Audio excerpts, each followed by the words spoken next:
الفاظ سے ہی تو گھر اجڑتے ہیں، الفاظ سے ہی تو خون ہوتے ہیں، الفاظ سے ہی تو جنت دوزخ ہوتی ہے۔ ان لفظوں کے آگے انسان کتنا لاچار بے بس ہے، وہ بھی الفاظ پر مطمئن و شاداں ہو گئی۔ لفظوں ہی نے انہیں بے پناہ تکلیف دینی تھی، وہ یہ نہیں جانتے تھے۔ میں آج ہی پاپا سے بات کروں گا اور تمہیں اتنی فکر کرنے کی ضرورت نہیں ہے، میں ہوں نا، میرے اور تمہارے بیچ کوئی نہیں آئے گا، یہ میرا وعدہ ہے۔ اتنا بڑا دعویٰ کرنے والا اپنی تقدیر کے لکھے کو جانتا نہیں تھا، ورنہ وہ کبھی اس جملے کو ادا کرتا ہی نہ۔ پھر وہ اسے اطمینان دلانے لگا۔ بہت دیر بعد اس کا موڈ خوشگوار ہوا تھا، اسے مطمئن دیکھ کر وہ بھی مطمئن ہو گیا۔ ویٹر کو لنچ کا آرڈر دے کر وہ دونوں ہلکی پھلکی باتیں کرنے لگے تھے۔ اس کی کزن پشاور سے ان کے ہاں آئی تھی۔ وہ ایک آزاد خیال اور ہر پل خود میں محو رہنے والی تھی۔ ایک دن اس نے ایک رانگ کال ملائی، وہ بھی اس کے قریب بیٹھی تھی۔ کچھ دیر تک وہ کسی فہیم نامی شخص کا نام لے کر کئی جگہ فون کر کے لوگوں کو بیوقوف بنا چکی تھی۔ آخر میں اس نے جس جگہ فون ملایا تھا وہاں سے ایک نہایت خوبصورت گمبھیر مردانہ آواز سنائی دی تھی۔ جی آپ کو کس سے بات کرنی ہے؟ وہ جو ابھی کمپیوٹر پر کیس فائل پڑھ رہا تھا، اس کے قریب پڑے ٹیلی فون کی بیل پر اس نے فون ریسیو کیا۔ آپ سے؟ دوسری طرف جو کوئی بھی تھی، اس کی آواز، اس کا لہجہ بہت شاندار لگا تھا۔ جی کہیے۔ کی بورڈ پر سے انگلیاں ہٹاتے ہوئے وہ کچھ ریلیکس ہو کے کرسی کی پشت سے ٹیک لگا چکا تھا۔ کہنا تو آپ کو ہے، مجھے تو صرف سننا ہے، وہ کلکلائی تھی۔ ٹھیک ہے، کہہ دیتا ہوں، آئی لو یو۔ دوسری طرف سے یکدم فون رکھا جا چکا تھا۔ وہ ریسیور رکھ کر پھر سے کی بورڈ پر انگلیاں رکھے اپنا کام کرنے لگا تھا۔ اس طرح کے رانگ کالز پر دل لگی کرنے والی لڑکیاں اسے ہمیشہ سے بری لگتی تھی۔ اسے پتہ تھا کہ اس کے اس جواب کے بعد ہی اس نے فون رکھ دینا تھا، کیونکہ کئی کیسز میں اس کا یہ نسخہ کامیاب رہا تھا۔ جبکہ دوسری طرف صوبیہ کا چہرہ خفت سے سرخ پڑ چکا تھا۔ کئی پل تک تو وہ کچھ بول ہی نہیں پائی تھی۔ کیا ہوا؟ اس کی اڑی رنگت دیکھ کر اس نے فکرمند لہجے میں یکدم سے سوال کیا تھا کوئی بدتمیز؟ خواہ میں ایک کال ضائع کر دی۔ کچھ دیر بعد اس کی جان میں جان آئی تھی۔ بتاؤ نا، اس نے کیا کہا؟ وہ لجاجت امیز لہجے میں کہتی اسے سب بتانے پر اکسانے لگی۔ شرمندگی سے اس نے سب بتا دیا اور اس پر بے تحاشا وہ ہنسنے لگی تھی۔ چپ کرو، دانت مت نکالو، الو کی کھالا گئی کی۔ وہ اٹھ کر باہر چلی گئی تھی۔ اگلے دن اس کے جانے کے بعد وہ آفس سے آ کر کپڑے چینج کرتے ہی سو گئی تھی۔ اسے ملازمت کرتے 2 مہینے ہی ہوئے تھے۔ بی اے کے بعد اس نے ایک پرائیویٹ اسکول میں 3 مہینے جاب کی تھی، پھر وہاں کے پرنسپل کی سفارش پر اسے اس پرائیویٹ ادارے میں آپریٹر کی جاب ملی تھی۔ پرنسپل ان کے رشتہ دار تھے۔ اس جاب سے وہ بہت مطمئن تھی کہ اس کی تنخواہ کافی پرکشش تھی۔ کچھ گھنٹے کی نیند سے طبیعت کافی بہتر محسوس ہوتی تھی۔ یہ اس کی روٹین تھی۔ نیند نہ لینے پر وہ برسوں کی بیمار دکھائی دیتی تھی۔ شام کو اسے اس کی ماں نے بیدار کر دیا تھا، یہ کہہ کر کہ اسے اس کے چچا کے گھر جانا ہے۔ وہ گھر کا خیال رکھے۔ ثنا اس کی بہن پڑوس میں ٹیوشن کے لیے اس وقت جایا کرتی تھی۔ بھائی باہر کھیلنے کے لیے نکل پڑے۔ چھوٹی بہنیں یا تو ہوم ورک کرتی یا پھر ٹی وی دیکھتی رہتی۔ وہ اٹھی تو سوہا چائے بنا چکی تھی۔ وہ اسے چائے لانے کا کہہ کر خود منہ ہاتھ دھونے باتھ روم گھس گئی۔ وہ باتھ روم سے نکلی تو سوہا چائے لے کر حاضر تھی۔ اپی، آج مجھے اسکول کا ہیڈ گرل بنایا گیا ہے، وہ کپ اسے تھماتے خوشی خوشی بتانے لگی۔ اچھا، یہ تو بڑی خوشی کی بات ہے۔ اس نے حقیقتاً اسے سراہا تھا، اور حقیقت تھی بھی یہ، اس کے سب بہن بھائیوں میں وہ بہت ذہین تھی۔ وہ ہمیشہ فرسٹ آتی رہی تھی۔ پورے اسکول میں ٹاپ کرنے والی وہ اسکول کے ہر فنکشن میں نمایاں رہتی تھی۔ وہ اس پر حقیقتاً فخر کرتی تھی۔ اسے خوشخبری سنا کر فضا کے پکارنے پر وہ اس کے پاس گئی تھی، جبکہ وہ باہر صحن میں پڑی کرسی کھینچ کے اس پہ بیٹھ گئی۔ آج کچھ گرمی سی محسوس ہوتی رہی تھی۔ صبح سے حبس سا رہا تھا۔ اکا دکا کہیں کہیں ہلکے بادل دکھائی دے رہے تھے۔ اس کے دل سے بے اختیار بارش کی دعا نکلی۔ چائے پی کر وہ فون کی بیل پر چونکتی ہوئی اٹھ کر برآمدے میں رکھے فون سٹینڈ کے پاس گئی۔ برکت خالہ کا فون تھا۔ وہ اپنی بہن کی طبیعت کا پوچھ رہی تھی۔ پچھلے دنوں سے ان کی ماں کی طبیعت خراب رہی تھی۔ ایک چکر وہ لگا چکی تھیں، اب کچھ دن سے گاہے بگاہے فون کر کے ان کی خیریت پوچھتی رہتی تھی۔ وہ فون رکھ کر باہر کے ستون کے ساتھ ٹیک لگا کر کچھ سوچنے لگی۔ سوچیں ادھر ادھر بھٹکتی اور آ کر صوبیہ پہ ٹھہر گئی۔ وہ اس کی کال والی حرکت یاد کر کے بے ساختہ ہنسنے لگی۔ پھر جانے کیا ہوا، دل میں کچھ شرارت جاگی، ایک خواہش کسی کو تنگ کرنے کی، اور پھر ایک ایسی شخصیت جو ہو بھی دلچسپ سی۔ جانے کیوں اس خیال پر قدم خود بخود فون سٹینڈ کی طرف بڑھے۔ اس کے لیے یہ بات نئی نہیں تھی، بارہا صوبیہ کے ساتھ مل کر اس نے لوگوں کو کافی بیوقوف بنایا تھا، انہیں تنگ کیا تھا۔ فون سیٹ اٹھا کر اس نے نمبر کو ذہن میں دہراتے ہوئے نمبر پش کیا۔ کچھ دیر تک بیل بجتی رہی، پھر فون اٹھا لیا گیا۔ ہیلو۔ وہ جو کوئی بھی تھا اس وقت نیند میں تھا۔ اس کی نیند میں ڈوبی آواز سے بخوبی اندازہ لگایا جا سکتا تھا۔ جی، کس سے بات کرنی ہے؟ دوسری طرف شائستگی سے پوچھا گیا۔ اگر میں کہوں کہ آپ سے تو؟ اس کے سوالیہ انداز پر وہ کچھ پل سوچتے رہنے کے بعد کہنے لگا، کہیں، کیا کہنا ہے؟ میں آپ سے بات کرنا چاہتی ہوں، اس نے قدرے اپنائیت سے کہا جیسے اسے اچھی طرح جانتی ہو۔ لیکن میں نہیں کرنا چاہتا تو؟ اس نے تڑک کر جواب دیتے ہوئے کہا، لیکن میں کرنا چاہتی ہوں تو؟ اس نے بھی ترکی بترکی جواب دیا تھا۔ تو ٹھیک ہے، میں کر رہا ہوں۔ آئے یکدم سے اس نے اس کی بات کاٹ دی۔ مجھے پتا ہے کہ آپ کیا کہنے والے ہیں، یہی نا، آئی لو یو؟ اس کی بات پر دوسری طرف کچھ لمحے سناٹا سا چھا گیا تھا۔ کچھ لمحوں کے بعد سکون کو اس نے توڑتے ہوئے کہا، تم کیسے جانتی تھی کہ میں یہی کہنے والا ہوں؟ کیونکہ یہی الفاظ کل آپ نے میری کزن سے کہے تھے۔ جانے کیوں اس نے سچائی بتا دی۔ جی، لڑکی کی آواز اچھی تھی، متاثر ہوا اس کی آواز سے، تبھی کہنے کا سلسلہ برقرار رکھتے ہوئے بولا، آپ بور ہو رہی تھیں؟ آواز میں، الفاظ میں طنز نہیں تھا، پر جانے کیوں اسے محسوس ہوا۔ نہیں، اس نے بے ساختہ انداز میں باقاعدہ نفی میں سر ہلاتے ہوئے جواب دیا، گویا وہ دیکھ رہا ہو۔ تو؟ اس کے سوال پر کچھ لمحے کے لیے وہ گڑبڑائی تھی، پھر فوراً بولی، بس کچھ تجسس تھا تو۔ اوہ، یعنی مردوں سے بات کرنے میں تجسس؟ اچھی بات ہے۔ اب کی بار اس کے الفاظ میں سخت چبھن طنز کو تمام تر شدت سے اس نے محسوس کیا تھا۔ یکدم سے اس نے فون بند کر دیا۔ اس پل وہ خود کو کوسنے لگی تھی کہ آخر اسے ضرورت ہی کیا تھی فون کرنے کی۔ بے قراری سے وہ برآمدے میں ٹہلنے لگی، دل پر ایک بوجھ سا آن گرا تھا۔ اس نے اسے یقیناً ایک سطحی آوارہ قسم کی لڑکی سمجھا ہوگا۔ ایسا سوچنے والی وہ عورت بھول رہی تھی کہ بے شک وہ آوارہ سطحی نہ صحیح، پر اس کی حرکت ایک سطحی اور گھٹیا تھی۔ جس دن ہر انسان کو اس بات کی آگاہی ہو جائے کہ اس کے ہاتھوں سے سرزد ہونے والا ہر برا فعل برا ہے، تو وہ کبھی بھی برائی نہ کرے۔ اس عورت کو اپنے کردار کی فکر از حد فکر لاحق ہو گئی تھی، اپنے ایک غلط فعل کی ہرگز نہیں۔ وہ اسے غلط لڑکی سمجھے گا۔ ساری رات وہ کروٹیں بدلتی سوچتی رہی۔ رات کو اس نے فیصلہ کیا تھا کہ وہ اسے صاف صاف بتا کر اس کی غلط فہمی دور کر دے گی کہ وہ ایسی ویسی لڑکی نہیں۔ اس نے تو صرف تجسس کے ہاتھوں فون کیا تھا، اور یہ کہ آئندہ وہ فون کرنے والی ہرگز نہیں۔ پکا ارادہ باندھ کر وہ سو تو گئی، لیکن تقدیر اس کی بے خبری پر ہنس کے رہ گئی۔ وہ یہ نہیں جانتی تھی کہ وہ آئندہ ایک بار نہیں اسے بار بار فون کرے گی، اور یہ کہ وہ اس کی محبت میں بری طرح مبتلا ہو جائے گی۔ بے شک انسان اپنے کل سے لا علم ہے۔ دوسرے دن رات کو تقریباً 12 بجے وہ چپکے سے برآمدے میں آئی تھی۔ گھر کے صحن کی لائٹ جل رہی تھی۔ اس وقت پورے علاقے پر سناٹے کا راج تھا۔ ٹیلی فون سیٹ اٹھا کر وہ دائیں جانب سے کچن کے ساتھ ملحقہ اسٹور میں گئی تھی۔ اسٹور کے سوئچ بورڈ کو اندھیرے میں ڈھونڈتے ہوئے وہ اس کے پاس آ کر لائٹ روشن کر چکی تھی۔ دھیرے سے دروازہ بند کر کے اس نے نمبر ملایا تھا۔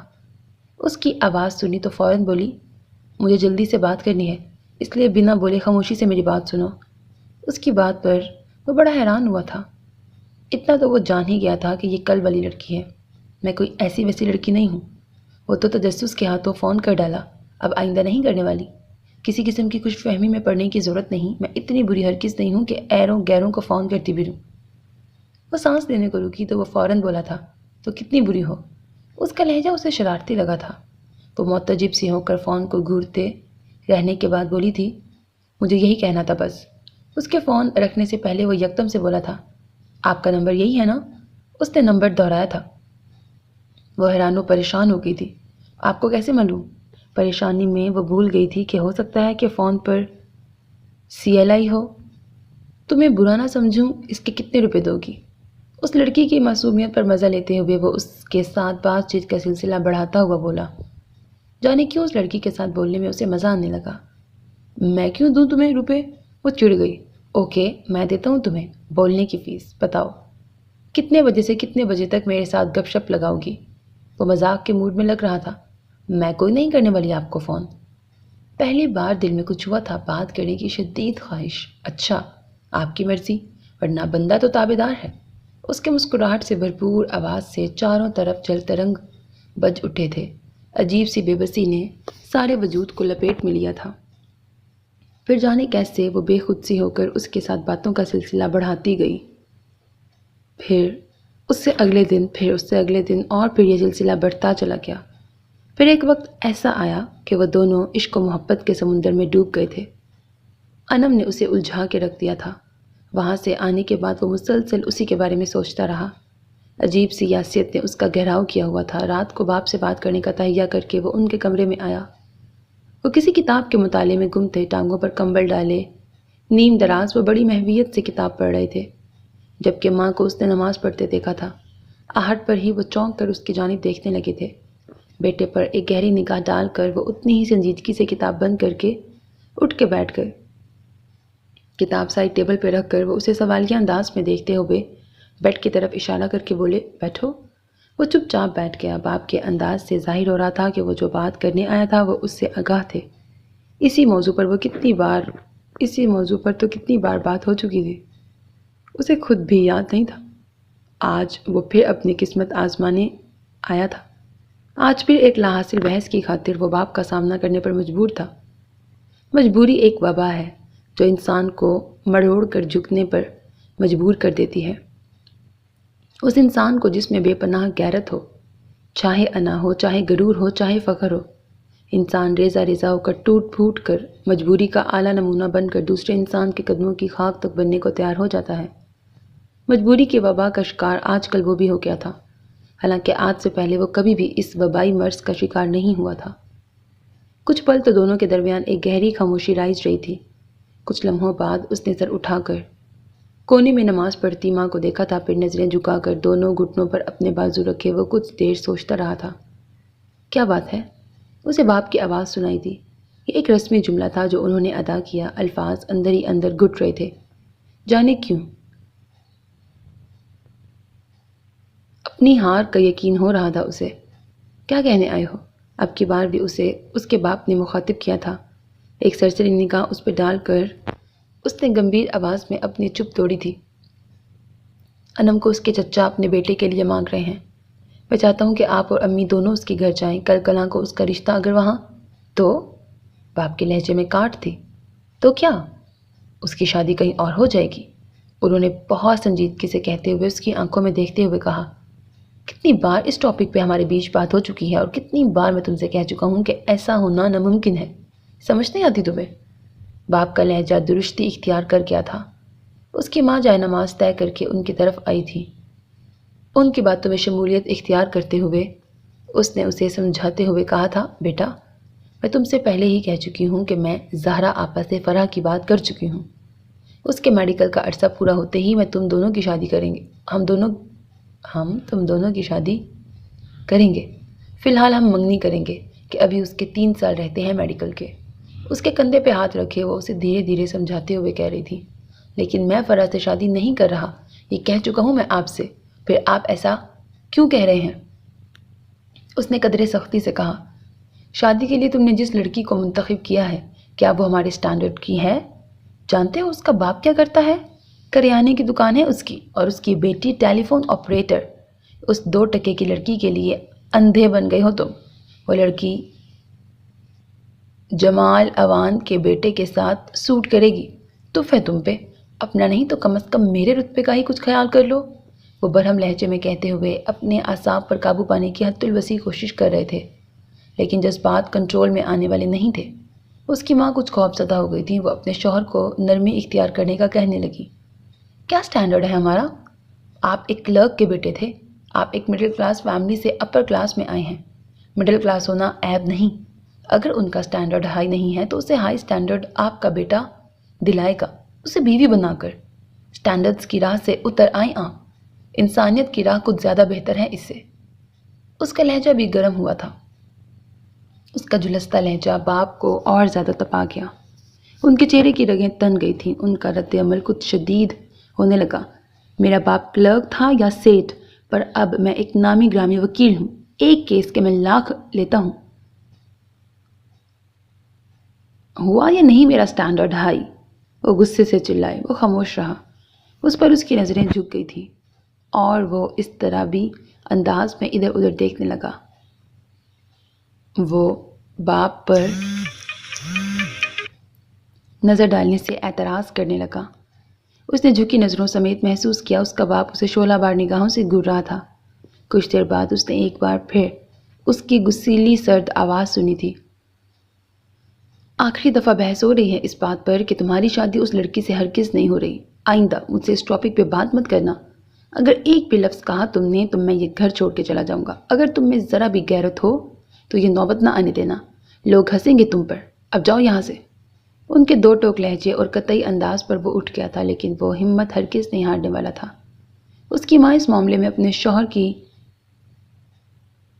ڈھارس تھی۔ اپنے اکلوتے بیٹے کی اس گھٹیا خواہش کو پورا کرنا ان کے اختیار میں نہیں تھا، یعنی وہ بھی مجبور تھے۔ معاشرتی نسل بندی، دولت بندی، گروہ بندی کے ہاتھوں وہ مجبور لوگ ایک دوسرے کی مجبوریوں کو سمجھنے کی اہلیت نہیں رکھتے تھے۔ اپنے کمرے میں آ کر وہ بیڈ پر اوندھا لیٹ گیا تھا۔ اس کا باپ کیوں ضد پہ اڑا ہوا تھا؟ کیوں نہیں وہ اس کی بات مان رہا تھا؟ کیوں وہ اس کا دل دکھانا چاہتا تھا؟ ایسا سوچتے ہوئے اس نے یہ نہیں سوچا تھا کہ وہ بھی ماں باپ کا دل دکھا رہا تھا۔ جب بندہ خود غرضی کی انتہا پہ کھڑا ہو جائے تو وہاں صرف میں دکھتا ہے، تم آپ کہیں گم ہو جاتے ہیں، صرف میں کی سوچو فکر حاوی ہو جاتی ہے۔ اس پر بھی یہی سوچ حاوی ہو گئی تھی، لیکن وہ مایوس نہیں ہوا تھا۔ وہ آخری لمحے تک مایوس نہیں ہونا چاہتا تھا۔ اپنی محبت کے لیے وہ جی جان سے لڑنا چاہتا تھا اور وہ لڑنے لگا تھا۔ تم آفس کیوں نہیں آ رہے؟ صبح اسے ناشتے کی ٹیبل پر غیر موجود پا کر جمال بذات خود اس سے بات کرنے آئے تھے۔ آج اسے آفس سے غیر حاضری کا تیسرا دن تھا۔ اسے بستر پہ لیٹے کتاب پڑھتے دیکھ کر انہوں نے سوال کیا۔ باپ کو اپنے کمرے میں دیکھ کر وہ پہلے ہی کتاب بند کر کے سیدھا ہو بیٹھا۔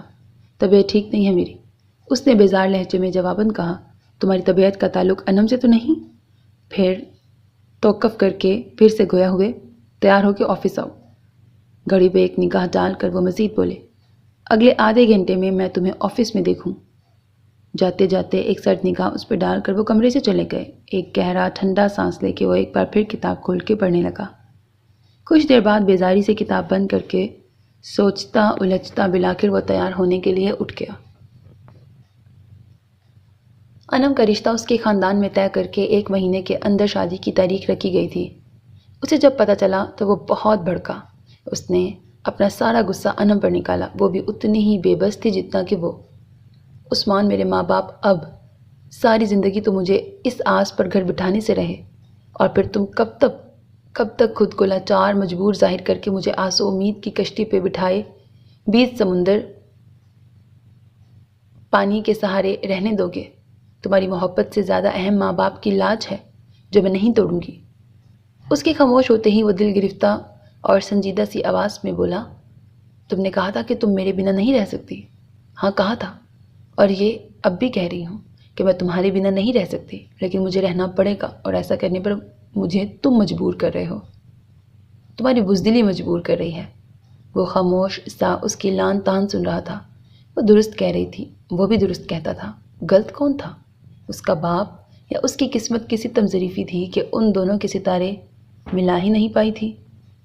وہ سامنے بیٹھی لڑکی کو کوئی دوش نہیں دے رہا تھا۔ وہ غلط نہیں تھی، قصور اس کا نہیں تھا، اس لیے اس کی محبت اب بھی اسی شدت سے وہ اپنے دل میں محسوس کر رہا تھا۔ اس نے اپنے دل پہ ہاتھ رکھ کر اپنی دھڑکن کو سنا تھا۔ وہاں انم انم کی تکرار تھی، یعنی انم دل کے گوشے میں محفوظ تھی۔ وہ قدرے مطمئن ہو گیا تھا۔ اطمینان کی ایک ٹھنڈی میٹھی لہر پورے جسم میں دوڑ گئی۔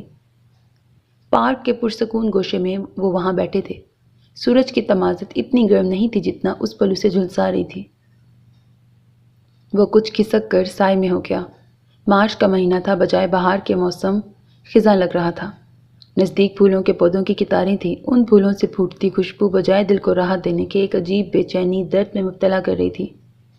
ارد گرد کے سارے حسن کو اس لڑکی کے آنسو پھیکا کر رہے تھے۔ سرسبز گھاس پر نیم دراز ہو کر اس نے دونوں ہتھیلیاں زمین پر ٹکائی تھیں اور اسے یوں ہی روتا دیکھ رہا تھا۔ وہ رو رہی تھی، لڑکی تھی نا، فوراً آنسو آنکھوں میں سمیٹ کر بہانے لگی تھی۔ کتنی خوش قسمت تھی کہ رو سکتی تھی، وہ سوچ رہا تھا۔ عورت بڑی بیچاری ہوتی ہے۔ وہ بڑی متاسفانہ نظروں سے اسے دیکھ رہا تھا، جبکہ دوسری طرف بیٹھی لڑکی اس کے تاثرات سے، اس کے احساسات سے انجان، اسے ایک بزدل بے حس ڈھیٹ انسان گردانتے ہوئے اٹھ گئی۔ میں جا رہی ہوں، پر اتنا تمہیں بتا دوں کہ میں تمہاری بزدلی اور بے حسی کو کبھی نہیں بھولوں گی۔ اس پر ایک سپاٹ نگاہ ڈال کر وہ نمناک اور رندی آواز میں کہتی، بڑے بڑے قدم اٹھاتی چل پڑی۔ اس وقت اس کی نظریں زمین پر پڑنے والے اس کے قدموں کے نشانات پر جمی زمین کی خوش قسمتی پر رشک کر رہی تھی۔ وہ آفس نہیں جا رہا تھا، اس کا باپ اس کا سارا غصہ اپنی بیوی پر نکال رہا تھا۔ اور بگاڑو اسے تم نے سر پہ چڑھایا ہے، سوگ منا رہا ہے، اس کی شادی کہیں اور کیا ہو گئی، اس کے ماتم سوگ ہی ختم نہیں ہو رہے۔ اسے کہو آج آفس آئے، ورنہ تو… وہ اور بھی بہت کچھ کہتے رہے تھے، ساتھ ہی ماں کی التجائیں اور تسلیوں بھرے الفاظ بھی اسے اپنے کمرے میں بخوبی سنائی دے رہے تھے۔ اس وقت وہ دونوں ہال میں تھے، وہ بستر پر لیٹا باپ کی بے حسی اور ان کے برہم رویے پر سوچ رہا تھا۔ لوگ کتنے ظالم ہیں کہ جس جسم کو چھید رہے ہوں چاہتے ہیں کہ زبان سے وہ آہ بھی نہ نکالے۔ اتنے صفا کیوں ہوتے ہیں وہ؟ میرا باپ مجھے کھل کر ماتم کیوں نہیں منانے دیتا؟ سوگ کیوں نہ مناؤں؟ جنازہ اٹھنے کے بعد تو سوگ منایا ہی جاتا ہے۔ ٹھیک ہے، میں سوگ نہیں مناؤں گا اگر وہ مجھے انم جیسی انم لا کر دے دیں۔ یکدم سے وہ بستر سے اتر گیا تھا۔ سائڈ ٹیبل پہ پڑا گلاس اٹھا کر اس نے دیوار پہ پٹک دیا تھا۔ کانچ ادھر ادھر بکھر گئے تھے۔ کانچ پر بغیر نظر ڈالے وہ باتھ روم جا کر کپڑے بدلتے ہوئے مسلسل غصے میں بھڑکتا اپنے ساتھ ہونے والی زیادتی پر برہم ہوتا رہا تھا۔ بخاری تمہارے پاس کیس لایا اور تم نے لینے سے انکار کر دیا، کیوں؟ رات کھانے کی ٹیبل پر اس کے باپ نے اس موضوع کو چھیڑا۔ کیس پیچیدہ تھا۔ ہاٹ پاٹ سے گرم روٹی نکال کر بنا اسے دیکھے اس نے اتنی ہی سنجیدگی سے جواب دیا۔ اس نے خود باپ کی گرم نظروں کو محسوس کیا جسے وہ نظر انداز کر رہا تھا۔ ایسا ہی ایک کیس تم پہلے بھی کر چکے ہو اور جیت چکے ہو۔ وہ کھانے سے ہاتھ روک چکا تھا۔ اس کی بات کو اہمیت نہ دیتے ہوئے وہ یکدم سے بولا، وہ مجھے پیچیدہ نہیں لگا اور یہ لگ رہا ہے۔ نوالا منہ میں ڈالتے ہوئے اب کی بار وہ باپ کو دیکھنے پر مجبور تھا۔ کیا پیچیدگی ہے اس میں؟ اب کی بار باپ کے لہجے میں اس نے طنز کی گہری آمیزش محسوس کی تھی۔ آپ کے لیے نہیں ہوگی پر میرے لیے تھی۔ اس نے اس کی بات کو ذرا بھر اہمیت نہیں دی۔ وضاحت کرو گے؟ اس نے نوٹ کیا تھا اس کا باپ کھانے سے بالکل غافل ہو چکا تھا اور اس کی ماں پریشان چہرہ لیے کبھی اسے دیکھ رہی تھی تو کبھی اپنے شوہر کو۔ ضروری نہیں جو چیز آپ کو درست لگے وہ مجھے بھی درست لگے۔ جس طرح آپ کو میرا کوئی ایک عمل برا لگ سکتا ہے، اسی طرح مجھے بھی آپ کی درست سوچ سے اختلاف ہو سکتا ہے۔ جمال عوان کے چہرے پر شکنیں ابھرتے ہی اماں یکدم سے بول پڑی تھی، یہ تم دونوں نے کھانے پر کیا فضول ٹاپک چھیڑا ہے؟ اب اس فضول کی بات چیت کو ختم کر ڈالو۔ ان کی بات کے جواب میں جمال خاموش رہے۔ کرسی کھسکا کر وہ اٹھ گئے۔ جاتے جاتے انہوں نے اپنے بیٹے کے جھکے سر اور مصروف انداز پر کافی برہم نگاہ ڈالی تھی۔ ان کے جاتے ہی کلثوم اس کی جانب متوجہ ہوئی۔ یہ کباب لو، میں نے تمہارے لیے خود تیار کیے ہیں۔ کباب اٹھا کر وہ بے دلی سے کھانے لگا، جبکہ پاس بیٹھی ماں کھانا چھوڑے گہری سوچ میں پڑ گئی۔ اللہ نے ایک ہی اولاد دی تھی جو اسے جان سے بھی زیادہ عزیز تھی، لیکن اس جان سے زیادہ عزیز اولاد کی کچھ خواہشات اسے بالکل بھی عزیز نہیں تھیں۔ وہ آفس جانے لگا، یہ اور بات کہ اب وہ بہت تنہا اور اکیلا ہو گیا تھا۔ اداسیوں کے جھرمٹ میں گزرتے دن رات دن بدن اس کی اداسی میں اضافہ کر رہے تھے۔ انم کی یاد اب بھی دل میں موجود تھی کیونکہ وہ بے وفا نہیں تھی۔ بے وفا وہ خود کو بھی نہیں سمجھتا تھا، پھر بے وفائی کہاں تھی؟ دنیا کے ہر مجبور بے کس محبوبہ پر بے وفائی کا لیبل کیوں لگا دیا جاتا ہے؟ حالانکہ وہ بے وفا نہیں ہوتے، مجبور ہوتے ہیں۔ وہ دن بھر یہی سوچتا رہا تھا۔ اپنے غم کو بھلانے کی خاطر وہ آج کل ایک لمبے واک پر نکل جاتا، رات کو دیر سے گھر واپس آتا۔ کچھ دیر کی آوارہ گردی سے ذہن کو کچھ سکون سے مل جاتا تھا۔ ذہن پر چھائی رنجیدگی کچھ وقت کے لیے ٹل جاتی تھی۔ رات کھانا کھاتے ہی وہ گھر سے نکلا تھا۔ رات کے وقت شفاف سڑک کے کنارے اپنی سوچوں میں مگن وہ چلا جا رہا تھا۔ اس وقت موسم بہار کی تازہ دھیمی ہوا چل رہی تھی، کہیں کہیں پھولوں کی حسین مہک ہوا میں شامل ہو کر فضا کو معطر کر رہی تھی۔ دل فریب موسم کے دل فریب نظارے صرف وہی شخص محسوس کر سکتا ہے جس کا دل کسی غم کی پرچائی سے یا دکھ کی کسی کسک سے یا اداسی کی کسی کیفیت سے ناواقف ہو۔ اس وقت وہ حسین موسم کہہ کر خود کو بہلاوے دے رہا تھا۔ یوں ہی ٹہلتے ٹہلتے وہ کافی دور نکل آیا۔ نشیب و فراز کی حامل اس سڑک پر کبھی کبھار سانس پھول جاتی اور خود کو سنبھالنے میں کافی وقت صرف ہوتا تھا۔ شفاف سڑک پر چڑھائی چڑھنے کے دوران اس کی سانس کافی پھول چکی تھی۔ کچھ دیر کے لیے وہ سڑک کے کنارے موجود درخت کے ساتھ ٹیک لگا کے کھڑا ہو گیا۔ گہرا گہرا سانس لے کے وہ خود کو تازہ دم کرنے کی کوشش کرنے لگا۔ کافی عرصے بعد وہ واک کے لیے نکلا تھا۔ سانسوں کا پھول جانا یقینی تھا۔ وہ گھر سے 10 منٹ کی واکنگ ڈسٹنس پر واقع پارک میں جاگنگ کرنے جایا کرتا تھا، پر یہ سب کچھ عرصے سے چھوٹ چکا تھا۔ کچھ دیر بعد جب وہ اپنی کیفیت پر قابو پا چکا تو پھر سے چل پڑا۔ چڑھائی چڑھ کر مڑنے کے بعد وہ ایک دوسری ذیلی سڑک پہ آیا تھا۔ سیکٹر 8 کے بورڈ پر ایک سرسری نگاہ ڈال کر وہ آگے بڑھتا گیا تھا۔ اس وقت تمام گھروں میں لائٹس روشن تھیں۔ بے اختیارانہ اس کی نگاہ ایک گھر کی کھلی کھڑکی پر پڑی تھی جس کا رخ سڑک کی جانب تھا، جہاں موجود بندہ کتاب ہاتھ میں لیے کمرے میں ٹہلتا نظر آیا تھا۔ ساتھ ہی کھڑکی سے انگریزی نمبر بھی بجتا سنائی دیا تھا۔ وہ مسکرا کر سر ہلاتا اس گھر کو کراس کر چکا۔ کچھ آگے جا کر کچھ شاپس تھیں، ایک بڑا جنرل سٹور، کمپیوٹر اکیڈمی، کافی، آئس کریم بار۔ وہ سٹور کی جانب بڑھا، اپنے لیے چپس کا پیکٹ خرید کر وہ باہر نکلا۔ پھر ایک لمبا چکر کاٹ کر وہ پارک کے گیٹ تک پہنچا۔ واچ مین اسے دیکھ کر چوکنا ہو گیا۔ سر، اس وقت تو پارک بند ہے، آپ صبح آئیے گا۔ ملازم نے وضاحتی انداز میں اپنا فریضہ ادا کیا۔ ہاں، پتہ ہے کہ پارک بند ہے۔ میرے پاس کوئی بومب، بارود یا ہتھیار نہیں ہے کہ جس سے میں اس پارک کو اڑا دوں۔ آپ میری چیکنگ کر سکتے ہیں۔ چیکنگ کے بعد اگر آپ کو لگا کہ میں ایسے کسی بھی گناہ سے مبرہ ہوں تو آپ مجھے اندر جانے دیجیے گا۔ اس کی دھیمی مگر طنزیہ آواز پر وہ کچھ پل کے لیے سٹپٹا گیا۔ دراصل آج وہ کچھ دیر سے آیا تھا۔ چوکیدار اپنی جگہ درست تھا۔ چوکیدار فوراً بولا تھا، سر آپ خفا مت ہوں، آپ کیسی باتیں کر رہے ہیں؟ آپ کو جانتا ہوں کہ آپ ایسے نہیں ہیں۔ ہماری بھی مجبوری ہے کہ اوپر سے آرڈر ہے۔ تم اندر جانے دو گے یا نہیں؟ اس نے اس کی بات کاٹ کر خشک لہجے میں کہا تھا۔ سر کیوں نہیں؟ اس نے اس کے لیے بڑا آہنی گیٹ کھولتے ہوئے کہا تھا۔ وہ اندر آیا۔ چپس کا پیکٹ ختم ہو چکا تھا۔ اس کی متلاشی نگاہیں ڈسٹ بن کو ڈھونڈ رہی تھیں۔ مجھے استعمال کیجیے کہ الفاظ پر نظریں جمتے ہی وہ قریب آ کر اس کی خواہش پوری کر چکا تھا۔ جب انسان کے چاروں طرف اداسی ہو تو پھر مزہ کسی بھی چیز میں نہیں آتا۔ اسی وقت مزہ صرف اداس ہونے میں آتا ہے۔ اسی لیے وہ بھی خود کو مزید اداس کرنے لگا تھا۔ وہ ٹہل رہا تھا۔ تقدیر نے اس کے ستاروں میں کچھ اور لکھا تھا۔ اس کے ستارے سے ستارہ ٹکرانے باہر گیٹ پر آیا تھا۔ وہ جو اپنے فرینڈز کے ساتھ گھومنے پھرنے نکلی تھی، پارک کے گیٹ کو کھلا دیکھ کر وہاں موجود چوکیدار کے پاس آئی تھی۔ چوکیدار صاحب، یہ گیٹ کیوں کھلا ہے رات کے اس سناٹے میں، جبکہ ہمارے لیے تو آپ نے کبھی بھی اس وقت نہیں کھولا؟ اس نے چوکیدار سے کچھ دن پہلے والا بدلہ لینا چاہا تھا۔ ہاں، تم ٹھیک کہہ رہی ہو۔ اس دن شمسا وغیرہ کتنی شوق سے یہاں آئی تھیں، لیکن اس چوکیدار کے بچے نے گیٹ کھول کر ہی نہ دیا۔ ساتھ ہی ساتھ ہما نے اسے گھورا تھا۔ دیکھو بیگم صاحبو، رات کے وقت پارک کے گیٹ کے کھولنے کی اجازت نہیں۔ آج کل کے حالات۔ ایک بار پھر اس کی بات کو کاٹا گیا۔ ہم معصوم لڑکیاں آپ کو دہشت گرد نظر آ رہی ہیں؟ لگتے ہیں ہم ملزمان؟ مہوش نے تھوڑی کے نیچے ہاتھ رکھ کر چہرہ اٹھا کر دکھاتے ہوئے تقریباً غصے سے کہا تھا۔ یہ آپ کیا کر رہے ہو بی بی؟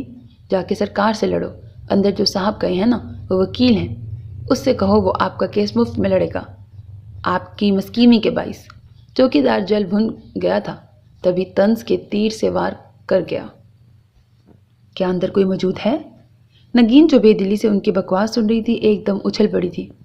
ہاں جی، ابھی ایک صاحب آئے تھے، آپ کی طرح ناراض ہو گئے تھے، اسی لیے کھولا ہے میں نے گیٹ۔ اس نے بگڑے موڈ میں جواب دیا۔ ہم اندر جا سکتے ہیں؟ نہایت شریفانہ اور خوش آمدانہ لہجے میں سوال کرتے ہوئے اس نے اجازت طلب کی تھی۔ ہاں جاؤ، پر جلدی واپس آنا ہوگا۔ اس کے بیزار لہجے سے اپنے لیے بیزاری ان سب نے نوٹ کی تھی، مگر اسے بالکل نظر انداز کر کے خوشی خوشی اندر چلی گئیں۔ اسے ڈھونڈو جو پارک میں آیا ہے، انہیں نگین کی شوق آواز سنائی دی تھی۔ کیوں؟ باقی سب نے یک زبان سوال کیا تھا۔ بھائی ٹائم پاس، تھوڑا تنگ کر لیں گے اور کیا۔ باقی سب اس کی تائید کرنے لگی۔ وہ پارک کے لان میں ایک بازو آنکھوں پر رکھے لیٹا تھا۔ وہ دیکھو وہاں کوئی لیٹا نظر آ رہا ہے۔ پارک کی کچھ روشن لائٹس میں ایک لیٹا وجود انہیں بآسانی نظر آ گیا تھا۔ ہما نے چلاتے ہوئے باقی سب کو اشارے سے دکھاتے ہوئے تائید کی تھی۔ وہ پانچوں ادھر چل پڑی تھی۔ اس کی سوچ کا تسلسل اس وقت ٹوٹا تھا جب اسے اپنے گرد کچھ آوازیں سنائی دی تھیں۔ اپنی آنکھوں پر سے اپنا بازو ہٹا کر وہ اپنے گرد کھڑے نفوس کو دیکھنے لگا تھا۔ پھر نہایت خاموشی سے وہ اٹھ کے بیٹھ گیا۔ دونوں ہاتھ گھٹنوں کے گرد باندھ کر وہ اپنا سر اپنے گھٹنوں پہ رکھ چکا تھا۔ اس کی اس بے نیازی اور سنجیدگی پر وہ ایک دوسرے کو دیکھنے لگی تھی۔ بلیو می، ہم اتنے برے ہرگز نہیں ہیں، ایک آواز اس کے پاس سے ابھری تھی۔ اور کیا ہم اتنے اچھے ہیں کہ ہمیں خود نہیں پتا کہ ہم کتنے اچھے ہیں؟ ایک اور شوق و شنگ کھلکھلاتی آواز سنائی دی تھی۔ سنو، ہم کڈنیپر بھی نہیں ہیں، ایک اور آواز کان میں پڑی تھی۔ ان زندگی سے بھرپور آوازوں کو اس مرد کے غم کی شدت کا اندازہ نہیں تھا، کیونکہ یہ غم صرف اس مرد کا تھا۔ وہ اس کے غم سے آشنا ہو بھی کیسے سکتی تھی؟ وہ سوچ رہا تھا، آپ کہیں شاعر تو نہیں؟ اکثر شاعر حضرات خود پر اداسی طاری کر کے شعر کہنے کی تیاری کرتے ہیں۔ اب کی بار دائیں جانب کھڑی زرد لباس میں ملبوس نگین نے بھی شرارت کی تھی۔ نہیں نہیں، یہ شاعر نہیں، یہ مصور ہوگا۔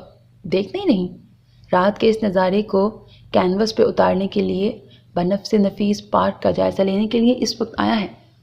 ایک اور مذاق اڑاتی آواز۔ وہ گھٹنوں پر سے سر اٹھا کر اپنے ہاتھ کھول چکا تھا۔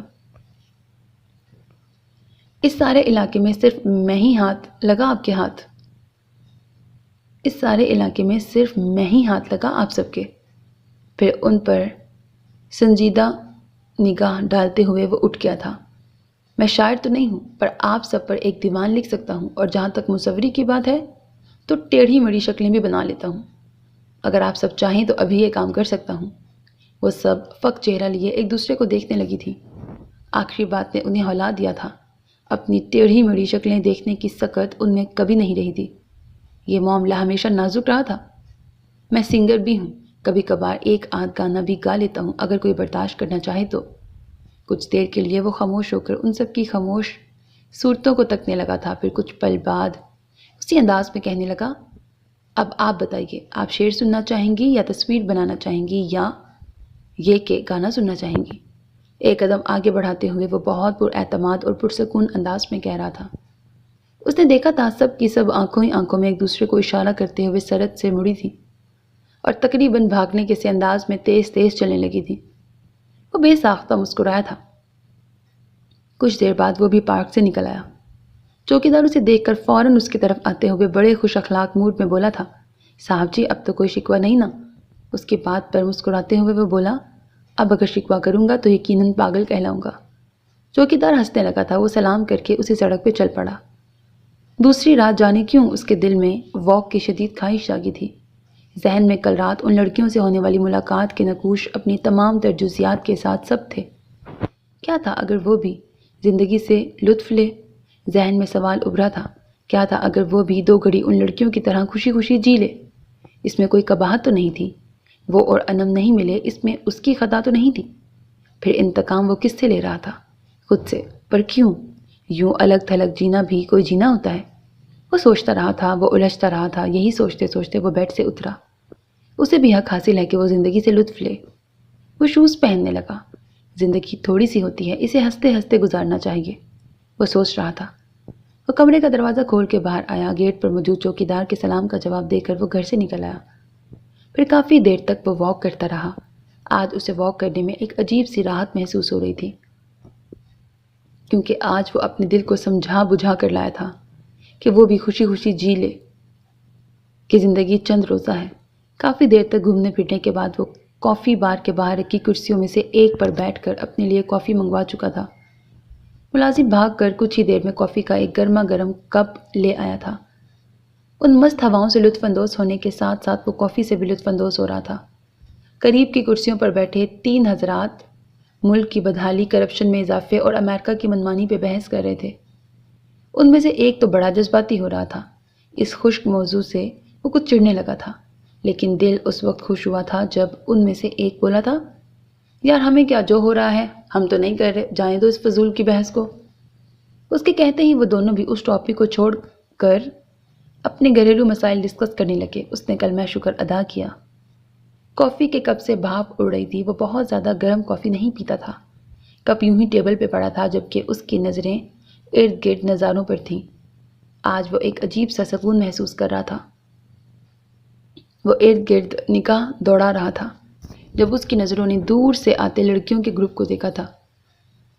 وہ بیچ سڑک پر چلتی، ایک دوسرے کے ہاتھ پہ ہاتھ مارتی، ہنستی مسکراتی، کھلکھلاتی، ہر راہ چلتے مرد کی توجہ کھینچ رہی تھی۔ اس نے ایک طائرانہ نگاہ ارد گرد ڈالی تو اسے بہت سے مرد پرشوق نگاہوں سے انہیں گھورتے نظر آئے۔ وہ بے ساختہ مسکرایا تھا۔ مرد کبھی بھی نہیں بدل سکتے، وہ سوچتے ہوئے خود بھی مسکرایا تھا۔ بہرحال وہ خود بھی ایک مرد تھا۔ دفعتاً وہ چونکا۔ وہ گروپ اس کی جانب آ رہا تھا۔ ان میں سے ایک نے اسی کی جانب اشارہ کیا تھا، باقی سب نے مسکراتے ہوئے ایک دوسرے کے ہاتھوں پر ہاتھ مارا تھا۔ ہم یہاں بیٹھ سکتے ہیں؟ ان میں سے ایک بڑے شائستہ انداز میں بولی تھی۔ اس کے سر ہلانے پر سب کی سب کرسیاں کھینچ کے بیٹھ گئی تھیں۔ پہچانا آپ نے ہمیں؟ وہی پہلی والی مخاطب ہوئی تھی۔ ہاں، اس نے اقرار کیا تھا۔ آپ کافی پی رہے تھے؟ ایک بار پھر وہی مخاطب تھی۔ ساتھ ہی اس نے ملازم لڑکے کو آواز دے کر کافی کا آرڈر دیا تھا۔ ہاں تو کہیے، رات کو سونے سے پہلے آپ نے ہمیں یاد کیا؟ اب کی بار سرخ لباس میں ملبوس لڑکی بولی تھی۔ وہ دھیمے انداز میں مسکرایا تھا۔ آپ سب کو کیا لگتا ہے؟ وہ جواب طلب نظروں سے انہیں تکنے لگا تھا۔ ہمیں یقین ہے کہ آپ نے ہمیں ضرور یاد کیا ہوگا، جبھی تو آج ہمارے انتظار میں بیٹھے اس موسم سے لطف اندوز ہو رہے تھے۔ پہلے والی لڑکی نے داد طلب نظروں سے باقی سب پر نگاہ ڈالتے ہوئے کہا۔ باقی سب نے تائید کی تھی۔ وہ ایک بار پھر مسکرایا۔ اب کہیے، ہم صحیح بولے یا غلط؟ ایک بار پھر وہی لڑکی مخاطب تھی۔ حسین لڑکیاں ہمیشہ صحیح ہی بولتی ہیں، اس نے براہ راست اس کی آنکھوں میں دیکھتے ہوئے بالکل آزادانہ انداز میں کہا تھا۔ بائی دا وے، یہ جملہ آپ نے ہمیں بیوقوف سمجھ کر تو نہیں ادا کیا نا؟ کچھ کھٹکا ہوا تو وہ کچھ متفکر سے بولی تھی، انا بھی کوئی چیز ہوتی ہے۔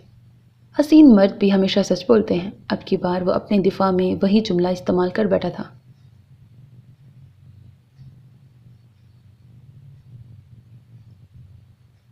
Now I am 100% sure that he is a پتہ نہیں کیا لکھا ہوا، that he is a پتہ نہیں کیا۔ اس نے ٹیبل پر ہلکا سا ہاتھ مار کر باقی سب کو دیکھتے ہوئے پر یقین لہجے میں کہا۔ ملازم لڑکے نے ٹرے میں کافی کے کپ لیے ان کے پاس آیا تھا۔ وہ کپ انہیں تھما کر چلا گیا۔ آپ کا نام کیا ہے شاعر صاحب؟ وہی پھر سے مخاطب تھی، عثمان جمال۔ وہ ان کی کمپنی میں دلچسپی لینے لگا تھا۔ میرا نام ہے نگین اور یہ میری فرینڈز ہیں۔ پہلے والی ان سب کا تعارف کروانے لگی تھی۔ ایک غم سے، ایک دکھ سے، ایک تکلیف سے زندگی ختم نہیں ہوتی۔ جہاں غم کا احساس کم ہوتا ہے وہیں سے خوشی شروع ہوتی ہے۔ اس شخص کی زندگی میں بھی خوشی داخل ہو گئی تھی۔ وہ جان گیا تھا کہ زندگی ایک غم سے ختم نہیں ہوتی، دکھ ضرور ہوتا ہے لیکن وقتی۔ احساس جب انسان ختم کرنا چاہتا ہے تو اس کے ساتھ ہی دکھ ختم ہو جاتا ہے۔ اس احساس کو خود ختم کرنا ہوتا ہے کہ وہ ایک دکھی انسان ہے۔ ہلکا احساس دکھ کو ہلکی کسک کی شکل میں پیش کرنے لگا تھا۔ اس دن وہ سب اس سے بڑے بے تکلفانہ انداز میں بولتی رہی تھی۔ وہ سب آزاد خیال گھرانوں کی قدرے آزاد خیال لڑکیاں تھیں۔ اسے ایسی لڑکیاں کبھی بھی پسند نہیں رہی تھیں، لیکن اسے نہیں پتہ تھا کہ وہ آئندہ ایسی لڑکیوں کو بے تحاشا پسند کرنے لگے گا، کیونکہ وہ بھی ان میں سے ایک تھی۔ پھر وہ ان سے ملنے لگا تھا اور ایسا وہ جان بوجھ کر کرنے لگا تھا۔ وجہ دکھ سے فرار تھی، زندگی سے خوشی کشید کرنے کی تھی۔ وہ لڑکیاں نہیں تھیں، خوشیاں رعنائیاں تھیں، اندر سے غم کو تکلیف کو ختم کرنے والی ہستیاں تھیں۔ اسے ایسی ہی زندگی سے بھرپور ہستیاں چاہیے تھیں جو اسے ہنسانے پر مجبور کرے۔ دھیرے دھیرے وہ پھر سے اپنے معمول میں دلچسپی لینے لگا تھا۔ انم اب بھی نہیں بھولی تھی، پر وہ اب پہلے کی طرح اس کے ذہن پر حاوی نہیں رہی تھی۔ اس کی محبت دل میں تھی، پر وہ ایک یاد کی صورت تھی۔ یادیں اس وقت آتی ہیں جب انسان فارغ ہو۔ متحرک ذہن، مصروف ذہن کو اتنا وقت نہیں ملتا کہ کسی کی یاد میں ڈوبا آہیں بھرتا رہے۔ وہ باقاعدگی سے آفس جانے لگا۔ اس کی روٹین اعتدال پہ آ گئی۔ آفس، گھر، پھر کچھ دیر آرام، اس کے بعد یتیم کھانا اس کے بعد جم کھانا، اور پھر رات کے کھانے کے بعد واک، اور پھر ایک گہری اور بھرپور نیند۔ شام کو تر و تازہ کھلا کھلا سا باہر لان میں آیا تھا۔ ملازم بھاگتا ہوا اس کے پاس آیا۔ صاحب جی، آپ کا فون ہے۔ اطلاع دے کر وہ جانے ہی لگا تھا کہ اس نے آواز دے کر پوچھا، کس کا ہے؟ اس وقت اس کا موڈ کسی بھی دوست سے بات کرنے کو نہیں چاہ رہا تھا۔ آج وہ جی بھر کر گھر پہ ریسٹ کرنا چاہتا تھا۔ صاحب جی، یہ تو نہیں پتا۔ اس نے مڑ کر لا علمی ظاہر کی۔ 100 بار بول چکا ہوں کہ جب بھی میرا فون آئے نام پوچھا کرو۔ وہ اسے ڈانٹتے ہوئے آگے بڑھا۔ اندر آ کر اس نے کال ریسیو کی۔ طبیعت میں بیزاری کا عنصر غالب تھا۔ ہیلو؟ اس کے جواب میں فوراً کہا گیا تھا، پہچانا؟ وہ جو کوئی بھی تھی کھلکھلائی تھی۔ وہ ششو پنچ میں مبتلا بولا تھا، نہیں۔ دوسری طرف پھر کہا پھوٹا، ارے نہیں پہچانے آپ مجھے؟ اب کی بار آواز جانی پہچانی لگی تھی۔ نگین بات کر رہی ہوں، اس نے ناراضگی سے کہا تھا۔ اوہ سوری، پہلی بار آپ کی آواز فون پر سنی نا، تو اس لیے پہچان نہیں پایا۔ Sorry for that. اس نے معذرت پیش کی تھی، جس پر وہ ہنستے ہوئے بولی، کوئی بات نہیں، ہوتا ہے ایسا۔ آپ کو ہمارا نمبر کیسے معلوم؟ وہ حیران تھا کیونکہ اسے یاد نہیں تھا کہ اس نے اسے نمبر دیا ہو۔ وہ بات کو الجھاتے ہوئے گھمانے پھرانے لگی تھی۔ بوجھو تو جانے، وہ مسکرا رہی تھی۔ تم ہی بتا دو۔ ساتھ ہی صوفے پہ بیٹھ کر وہ سر اس کی پشت پر ٹکا چکا تھا۔ اچھا چلو میں بتا دیتی ہوں۔ ایسا ہے کہ آپ نے اپنا نام بتایا تھا۔ آپ نے بتایا کہ آپ کے والد وکیل ہیں۔ اتنے بڑے وکیل کے بیٹے کا فون نمبر ایکسچینج والوں کے پاس نہیں ہوگا کیا؟ اس کی وضاحت پر وہ بے اختیارانہ بولا تھا، اوہ یہ تو میں بالکل بھول گیا تھا۔ ہم یہ رابطہ برقرار رکھ سکتے ہیں؟ اس نے خوش دلی سے کہا، آف کورس۔ اب کی بار بھی اس نے مختصراً کہا تھا۔ کچھ دیر بعد انہوں نے فون بند کر دیا۔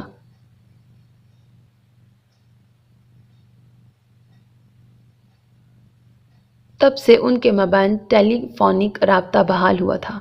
بات پھیلی اور ان کے درمیان باقاعدہ ملاقاتیں ہونے لگیں۔ وہ لڑکی اسے شروع سے اچھی لگی تھی۔ اس کی دوستی میں وہ خوشی، سکون، راحت محسوس کرتا تھا۔ وہ اس بات سے انجان تھا کہ اسے راحت، سکون دینے والی اسے بے سکونی، ذہنی خلجان میں مبتلا کرے گی۔ اگر اسے معلوم ہوتا تو وہ کبھی بھی اس سے نہ ملتا۔ گہری نیند میں خلل ٹیلی فون بیل سے پڑا تھا۔ بیل تسلسل سے جاری تھی۔ کسل مندی سے اٹھ کر اس نے کال ریسیو کی، ساتھ ہی ساتھ سائڈ ٹیبل پہ پڑی رسٹ واچ اٹھا کر ٹائم دیکھنے لگا۔ اس وقت شام کے 6 بج رہے تھے۔ گنود کی بھری آواز میں جواباً کہا گیا تھا، ابھی تک سو رہے تھے، شام کے 6 بج رہے ہیں۔ جلدی سے تیار ہو کہ اگلے آدھے گھنٹے میں تم مجھے کافی بار کے نزدیکی ریسٹورنٹ میں مل رہے ہو۔ دیر نہیں کرنا ورنہ میرا انتظار غصہ بھی بن سکتا ہے۔ دھمکی دیتی وہ فون بند کر چکی تھی۔ وہ مسکراتے ہوئے ایک بھرپور انگڑائی لے کر ساری تھکن مٹانے کی کوشش کرنے لگا۔ نیند سے طبیعت کافی بھلی محسوس ہو رہی تھی۔ جلدی سے اٹھ کر وہ باتھ روم میں نہانے چلا گیا۔ تیار ہوتے ہی وہ ریسٹورنٹ کی جانب گاڑی دوڑانے لگا۔ پارکنگ لاٹ میں گاڑی روک کر وہ اندر گیا تھا۔ اندر داخل ہوتے ہی وہ ارد گرد نگاہ دوڑاتے ہوئے اسے تلاش کرنے لگا۔ سامنے کی ٹیبل سے پچھلی ٹیبل پر بیزار سی شکل بنائے وہ بار بار گھڑی دیکھ رہی تھی۔ وہ مسکرا کر اس کی جانب بڑھا تھا۔ ہیلو؟ اس کے قریب کی کرسی کھینچ کر اس پہ بیٹھتے ہوئے وہ ہنوز مسکرائے جا رہا تھا۔ ٹھیک وقت پر پہنچے، پتہ ہے نا کہ میں وقت کی کتنی پابند ہوں؟ وہ اترائی۔ وہ اورنج سوٹ زیب تن کیے ہوئے تھی۔ اس کے سراپے پر ایک گہری نگاہ ڈال کر وہ سرسری نگاہ ہال پہ ڈالنے لگا۔ پھر ہاتھ سے اشارہ کر کے اس نے ویٹر کو بلایا۔ چائے کا آرڈر دے کر وہ ایک بار پھر اس سے مخاطب تھا، وکالت کیسی چل رہی ہے جناب عالی؟ اس کے لہجے میں شگفتگی تھی۔ اب تو بہت تیز چل رہی ہے، ویسی ہرگز نہیں جو کچھ عرصہ قبل تھی، اس نے بے ساختگی میں جواب دیا تھا۔ اس مبہم جواب پر وہ کچھ الجھتے ہوئے کہہ اٹھی تھی، پہلے کیسی چلتی تھی؟ کچھ خاص نہیں، اس نے گول مول جواب دیا تھا۔ اس وقت اس کی نظریں داخلی دروازے سے اندر آنے والے ایک حسین کپل پر تھیں۔ کیوں؟ اس نے سوالیہ انداز میں دیکھتے ہوئے پوچھا تھا۔ بس، جواب مختصر تھا۔ وہ بھی اس کی نظروں کی تقلید میں آنے والے کپل کو دیکھنے لگی تھی، پھر بے ساختہ پوچھ بیٹھی تھی، کوئی تو وجہ ہوگی؟ وہ چونک کر نظر ہٹا کر اس کی جانب متوجہ ہوا تھا۔ وہ کپل ان سے 4 ٹیبل چھوڑ کر اگلی ٹیبل پہ بیٹھ چکا تھا۔ پھر وضاحت بھری آواز میں بولا تھا، ان دنوں پاپا سے کچھ ناراضگی تھی۔ اس نے ٹیک لگا کر آنکھیں کچھ پل کو بند کی تھی۔ آنکھوں میں کوئی شبی لہرائی تھی۔ کس بات پر ناراضگی؟ بات طول پکڑ رہی تھی۔ عثمان کو اچھا نہیں لگ رہا تھا۔ میں اپنا آفس کھولنا چاہتا تھا جبکہ پاپا کہہ رہے تھے کہ میں ان کے ساتھ کام کروں۔ بس یہی بات تھی۔ جھوٹ بول کر وہ اسے تکنے لگا۔ وہ اسے ریلیکس نظر آئی تھی۔ اگر جھوٹ کا وجود نہ ہوتا تو لوگ کس طرح زندگی گزارتے کہ آج کے دور میں تو جھوٹ سے ہی زندہ خود کو دوسروں کو کہ آج کے دور میں تو جھوٹ سے ہی بندہ خود کو دوسروں کو مطمئن کر دیتا ہے۔ وہ گہری سوچ میں گم یہی سوچے جا رہا تھا۔ اسے اپنے جھوٹ سے گھن آئی تھی، لیکن یہ ضروری جھوٹ تھا۔ وہ خود کو مطمئن کرنے لگا تھا۔ وہ اس لڑکی سے ہاتھ دھونا نہیں چاہتا تھا۔ اس کی سنگت نے اسے زندگی دی تھی، وہ زندگی تھی۔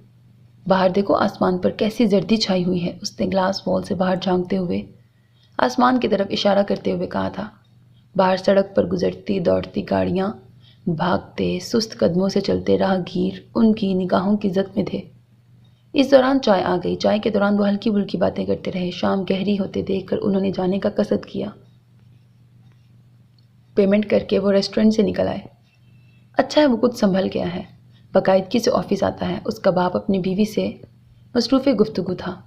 بس ہر وقت یہی دعائیں ہی تو مانگتی رہتی ہوں کہ اے اللہ اسے ہر بلا سے، ہر غلط راہ سے دور رکھ۔ اس کی ماں کا لہجہ پرنم ہوا تھا۔ کچھ ثانیے بعد اس کے باپ کی آواز ابھری تھی۔ میرا ایک ہی بیٹا ہے، میں کیوں اس کا برا چاہوں گا؟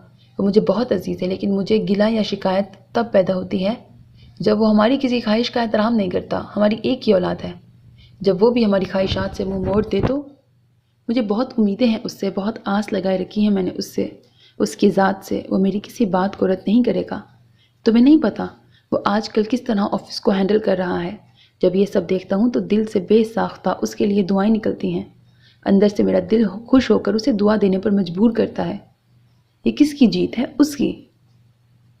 وہ بلا تکان بول رہے تھے۔ وہ جو ماں کو دوست کی شادی میں جانے کا بتانے جا رہا تھا، دروازے میں کھڑا اپنے متعلق ان کی باتیں نہ چاہتے ہوئے بھی سننے پر مجبور ہوا تھا۔ اپنے متعلق اتنے اچھے ریمارکس اسے لاتعداد خوشیوں سے ہمکنار کر چکے تھے۔ اس قدر محنت شاقہ کے بعد یہ تعریفی کلمات اسے بے حساب مسرتوں سے مالا مال کر چکے تھے۔ کچھ عرصہ پہلے کے ذہنی ہیجان کو ان الفاظ نے دھو ڈالا۔ وہ مسرور سا ان کے دروازے پر دستک دینے لگا۔ ڈاکٹر صاحب کے کیس نے اسے آج بری طرح تھکا دیا تھا۔ آج اس نے کورٹ میں گواہ پیش کیے تھے۔ شروع میں اسے یہ کیس بہت آسان لگا تھا۔ جوں کیس آگے بڑھ رہا تھا، پیچیدگی اتنی ہی بڑھتی جا رہی تھی۔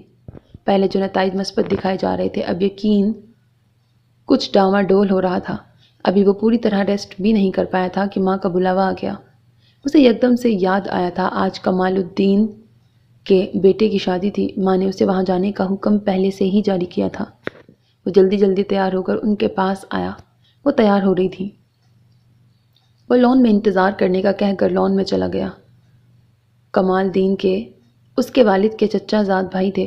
وہ ایک کاروباری آدمی تھے۔ شہر میں ان کے بڑے جنرل سٹورز تھے۔ ان کا کاروبار گو کہ بہت بڑے پیمانے پر نہیں تھا، بہرحال وہ ایک کھاتے پیتے خاندان سے تعلق رکھتے تھے۔ رہائش ان کی نئی کالونی میں تھی جو ان کے علاقے سے پونے گھنٹے کی مسافت پر تھا۔ وہ لان میں ٹہل رہا تھا۔ سورج دو پہاڑ کے پیچھے تقریباً چھپ گیا تھا۔ سورج کی نارنجی شعائیں ابھی تک زینت آسمان تھیں۔ اطراف پر ایک نگاہ ڈال کر وہ کچھ پل کو آنکھیں بند کر کے شام کی خوبصورتی کو محسوس کرنے لگا۔ ماں کی آواز پر یکدم اس نے آنکھیں کھولیں۔ چلیں؟ اس کی ماں نے قریب آتے ہوئے کہا تھا۔ اس نے مڑ کر ماں کو دیکھا، پھر وہ پورچ کی جانب چل پڑا۔ کچھ دیر بعد گاڑی مین روڈ پر دوڑ رہی تھی۔ کتنے بجے تک واپسی ہوگی؟ وہ ماں سے مخاطب تھا۔ میں کچھ دیر ہی ٹھہروں گا، آپ کو لینے آ جاؤں گا۔ ماں نے اس بات میں سر ہلا کر اجازت دی تھی۔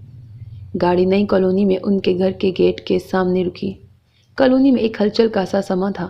ڈیک کے تیز شور سے ساری فضا گونج رہی تھی۔ زرق برق لباسوں میں ملبوس بچے بڑے خوش پاش ادھر ادھر گھومتے پھرتے دکھائی دے رہے تھے۔ کمال دین بڑے پرتپاک انداز میں ان کی جانب آئے۔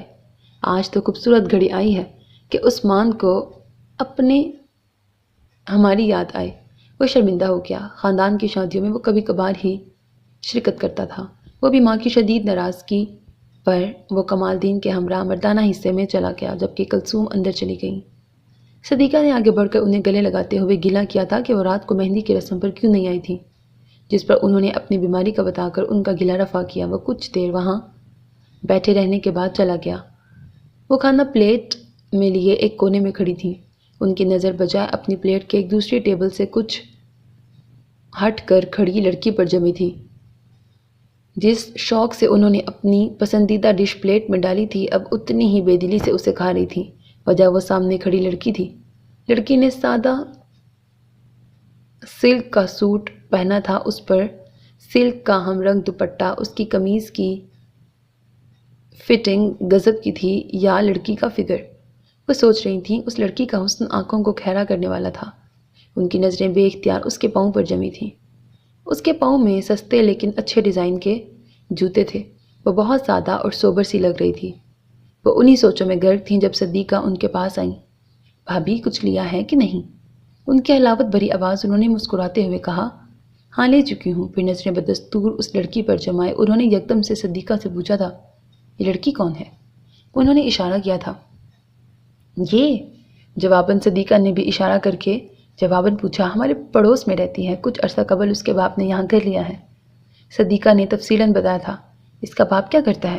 اب بھی ان کی نظریں اسی کے چہرے پر تھیں۔ اس لڑکی میں مقناطیسی کشش تھی جو نظروں کو جمے رہنے پر مجبور کرتی تھی۔ دکاندار ہے، کتابوں کی ایک چھوٹی سی دکان ہے اس کی۔ اوہ اچھا اچھا۔ ان کے اچھا اچھا میں نخوت چھلکتی نظر آئی تھی۔ تم کیوں پوچھ رہی تھی؟ کچھ ثانیہ بعد صدیقہ نے پوچھا تھا۔ کچھ نہیں، ایسے ہی پوچھا تھا۔ اس کے بعد انہوں نے اس لڑکی کی جانب دیکھنا بھی گوارا نہیں کیا تھا۔ انسان کی نخوت، اس کے فخر و غرور پر تقدیر ہمیشہ مسکرا دیا کرتی ہے کہ انسان کی کم عقلی اور بے وقوفی پر سوائے مسکرانے کے اس کے پاس کوئی دوسرا چارہ نہیں ہوتا۔ عقل کہتی ہے کہ میں ٹھیک کام کر رہی ہوتی ہوں، لیکن جب تقدیر مجھ پر آتی ہے تو میرا سارا کام بگاڑ دیتی ہے۔ انہیں کچھ نہیں پتا تھا کہ تقدیر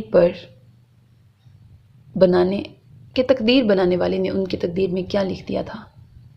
سرسبز پہاڑوں میں گھری زیارت کے نشیب میں ایک گہری ندیاں بہتی تھی۔ اطراف میں سرسبز کھیت تھے، ایک خاموش بیابان لیکن ایک حسین اور دل آویز علاقہ تھا۔ وہ دونوں پانی کے کنارے پتھروں پر بیٹھے آپس میں باتیں کر رہے تھے۔ اس وقت اس خاموش فضا میں چڑیوں کی چہچہاہٹ تھی۔ سینٹر چرچ پہ بادل تیر رہے تھے۔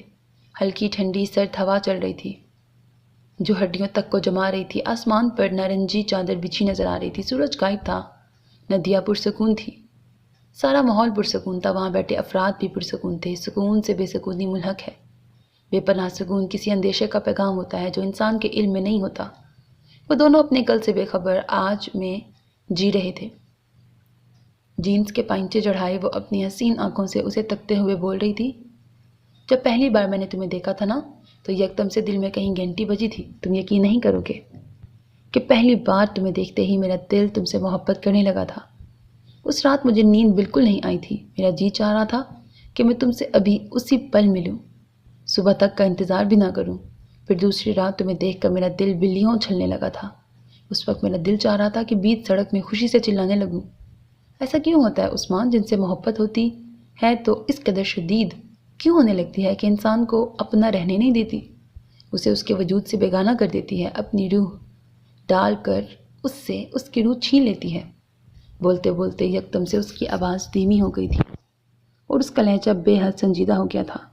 وہ خاموش نگاہوں سے اسے دیکھ رہا تھا، پھر سر جھکا کر سوچنے لگا۔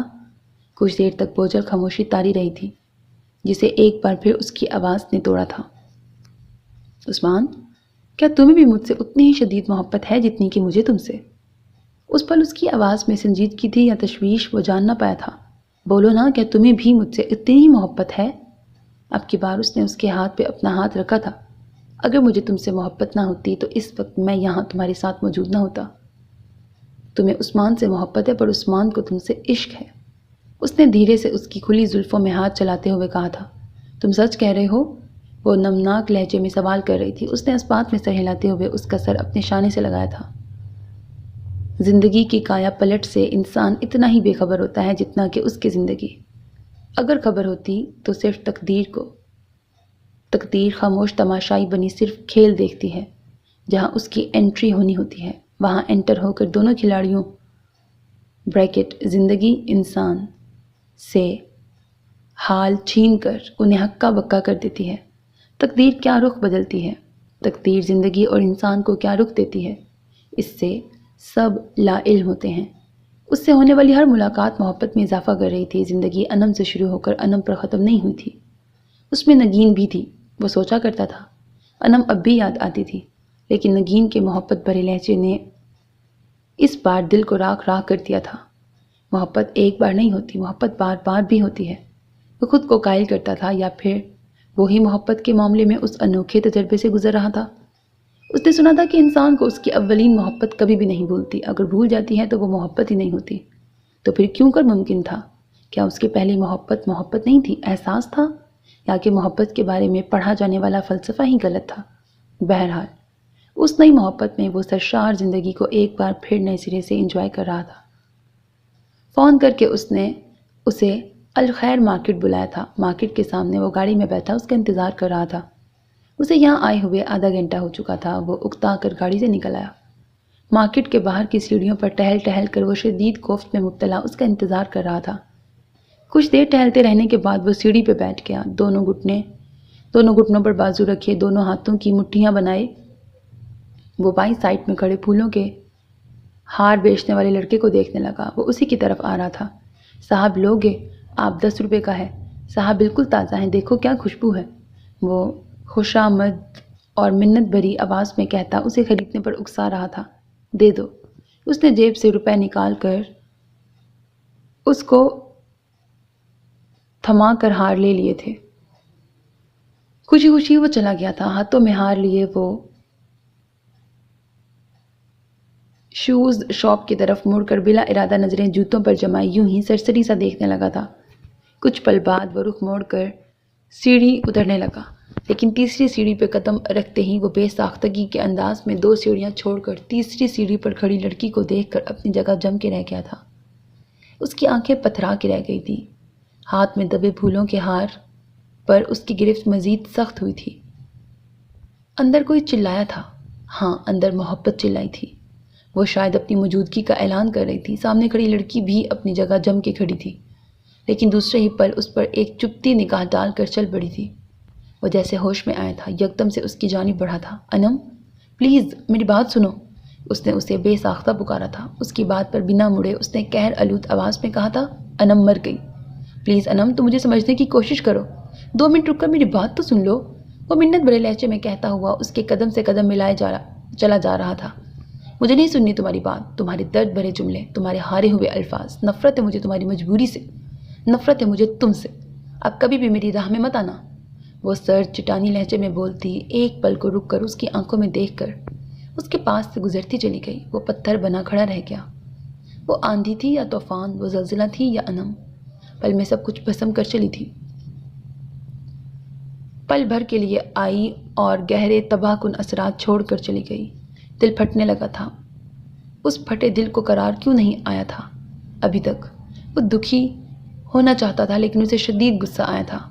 ہیلو، سوری تمہیں انتظار کرنا پڑا، دراصل گاڑی خراب تھی، اس لیے مجھے پاپا کی گاڑی کا انتظار کرنا پڑا۔ وہ فریش سی کھڑی معذرت کر رہی تھی۔ اس نے اس کی معذرت نہیں سنی تھی، اس نے تو اس کی بات بھی نہیں سنی تھی۔ اس نے جو آواز سنی تھی اس کے الفاظ ابھی تک اس کے کانوں میں گونج رہے تھے۔ نفرت ہے مجھے تمہاری مجبوری سے۔ ہاں، نفرت تھی اسے اپنی مجبوری سے۔ وہ خود سے بولا تھا، اس کی خطا نہیں ہے، نفرت کرنی چاہیے اسے۔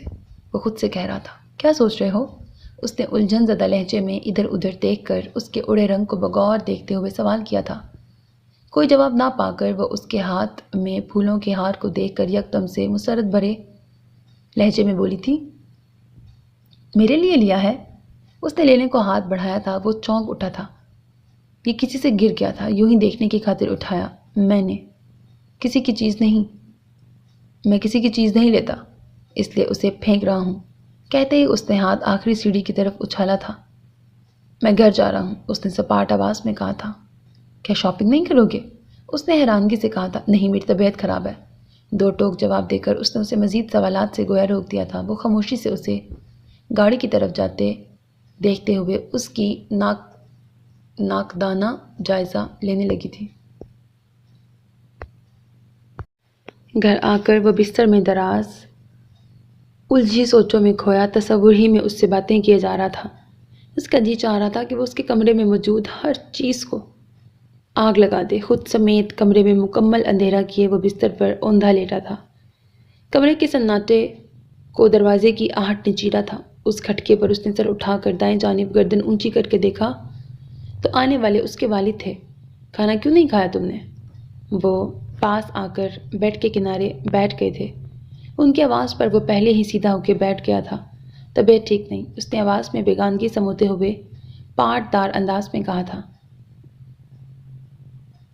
انہوں نے سر اسبات میں ہلاتے ہوئے کہا، میں غلام نبی سے کہہ دیتا ہوں کہ تمہارے لیے گرم دودھ لے آئے، ساتھ میں میڈیسن وغیرہ بھی۔ ایک ٹیبلٹ میں اسی کے ہاتھ بھجوا دیتا ہوں، وہ لے لینا، اس سے بہت جلد طبیعت بحال ہو جائے گی۔ ان کی فکر مندی پر دل نہ جانے کیوں سخت سا ہوا تھا۔ وہی تو تھے مجرم اس طبیعت کی خرابی کے۔ وہ اندر ہی اندر سلگنے لگا تھا۔ جمال چلے گئے تھے۔ کچھ دیر بعد ملازم دودھ ساتھ میں بریڈ اور ٹیبلٹ لے آیا تھا۔ تم جاؤ، میں دودھ پی لوں گا۔ اس رات وہ کہیں نہیں تھا، صرف انم تھی جو اس کے دل و دماغ پر حاوی تھی۔ کون کہتا ہے کہ محبت شہد سے میٹھی ہے؟ محبت تو وجود کو نیست و نابود کر دینے والا مہلک زہر ہے۔ ساری رات پریشان کن سوچیں اسے پریشان کر رہی تھی۔ اگلے 2 دن تک اس پر یہی کیفیت طاری رہی۔ اس سے اگلے دن نگین سے ہونے والی ملاقات نے وجود پر چھائی اس افسردگی اور سنجیدگی کو بالکل ختم کر دیا تھا۔ اسٹڈی روم میں بیٹھا وہ ضروری فائلیں دیکھ رہا تھا، ساتھ ہی وہ کمپیوٹر پر انڈیکس بھی چیک کر رہا تھا۔ کچھ فائلیں نپٹا کر وہ اٹھ کر ایک فائل لیے اپنے کمرے میں آیا۔ وہ ایک بہت ضروری کیس کی فائل تھی جسے آج اسٹڈی کرنا انتہائی ضروری تھا۔ اس کیس کا فیصلہ چند دنوں میں ہونے والا تھا۔ کیس انتہائی پیچیدہ تھا، ایک عورت کے نکاح پر نکاح کا کیس تھا۔ وہ بیڈ پر بیٹھا اس فائل کو بڑے غور سے پڑھ رہا تھا۔ کمرے کا دروازہ کھول کر فاروق اندر آیا۔ ارے تم ابھی تک سر کب آ رہے ہو؟ چل یار، کچھ آؤٹنگ کر لیتے ہیں۔ یہ بیکار کی فائلیں لیے بیٹھے ہو؟ اس نے فائل کھسکا کر بیڈ پر دراز ہوتے ہوئے کہا تھا۔ کب آئے تم؟ اس نے فائل پھر سے اپنے سامنے کرتے ہوئے اسی مصروف انداز میں کہا۔ ابھی ہی آیا ہوں، خالہ جان نہیں ہے گھر پہ، سیدھا تمہارے روم میں آ گیا۔ بس بھی کرو نا یار، کیا بدتمیزی ہے؟ اسے مزید صبر نہ ہو سکا، یکدم سے اس کے ہاتھ میں دبی فائل کھینچ کر بیڈ پہ پٹک دی تھی۔ اس نے بھی ایک ٹھنڈی سانس لیتے ہوئے اپنا ارادہ بدل دیا۔ فائل کا درے پرے کھسکا کر وہ کہنے لگا، کہاں جانے کا ارادہ ہے؟ یار کوئی فلم دیکھ لیں گے، تھوڑا ڈرائیو شائیو کر لیں گے، پر میں نے 7 بجے کا وقت تو نگین کو دیا ہے۔ اس نے دونوں ہاتھ سر کے پیچھے باندھتے ہوئے معذرتی انداز میں کہا تھا۔ اچھا یوں کرتے ہیں کہ اسے بھی ساتھ لے لیتے ہیں، تینوں ساتھ چلیں گے۔ اس کے مشورے پر تشکرانہ لہجے میں کہتا وہ خوش ہو کر بولا تھا، اوکے، میں کپڑے چینج کر کے آتا ہوں، تم تب تک ٹی وی سے دل بہلاؤ۔ ریموٹ اس کی جانب پھینک کر وہ باتھ روم چلا گیا تھا، جبکہ وہ بے فکری سے بستر پہ دراز ہو کے ٹی وی پر چینل بدلنے لگا۔ اپنے سب کزنز میں اس کی سب سے زیادہ دوستی فاروق سے ہی تھی۔ فاروق اس کی نگین سے ہونے والی ہر ملاقات سے آگاہ تھا۔ اس کے تیار ہونے کے بعد وہ دونوں نگین کی طرف گئے تھے۔ فاروق نے پہلی بار نگین کو دیکھا تھا، وہ اسے اچھی لگی۔ اس نے عثمان سے اس کی تعریف بھی کر ڈالی، وہ حقیقی معنوں میں اس سے انسپائر ہوا تھا۔ اسے لڑکیوں میں حد درجے خود اعتمادی بہت بھاتی۔ اس دن ان تینوں نے مل کر خوب آؤٹنگ کی۔ اس کی ایک وجہ یہ بھی تھی کہ نگین کو دوسری ہی صبح ہاسٹل جانا تھا۔ وہ 2 دن کی چھٹی پر گھر آئی تھی۔ اس دن انہیں بہت مزہ آیا تھا۔ نگین نے آج رات 9 بجے واک پر نکلنے کا اس سے کہا تھا۔ مقررہ وقت پر وہ گھر سے نکلا تھا۔ گھڑی پر ایک نگاہ ڈال کر وہ تیز تیز قدم اٹھاتا چلا جا رہا تھا۔ 15 منٹ کی واک کے بعد وہ مقررہ مقام پر پہنچ کر الیکٹرک پول کے نیچے کھڑے ہو کر اس کا انتظار کرنے لگا، لیکن اسے طویل انتظار نہیں کرنا پڑا۔ وہ اسے دور سے آتی دکھائی دی تھی۔ وہ تیز تیز قدم اٹھا رہی تھی، نزدیک آ کر پھولی سانسوں سمیت بولی تھی، زیادہ انتظار تو نہیں کرنا پڑا؟ اس نے نفی میں سر ہلایا تھا۔ پھر وہ دونوں دھیرے دھیرے چل پڑے تھے۔ یوں ہی باتوں کے درمیان پارک کے گرد چکر لگا کر وہ مین روڈ پر آئے تھے۔ مذہب کہتا ہے کہ ایک غیر مرد اور عورت کے درمیان ایک شیطان موجود ہوتا ہے۔ حد سے زیادہ بے تکلفی شیطان ہی کو شیطانی کوشش ہے۔ شیطان کی صحیح حد سے زیادہ بے تکلفی کی صورت اپنا رنگ لانے لگتی ہے۔ حد سے زیادہ بے تکلفی انسان کو آنکھ سے حیا اور اس کے وجود سے شرم کھینچ لیتی ہے۔ جہاں اس کے ورگلانے پر انسان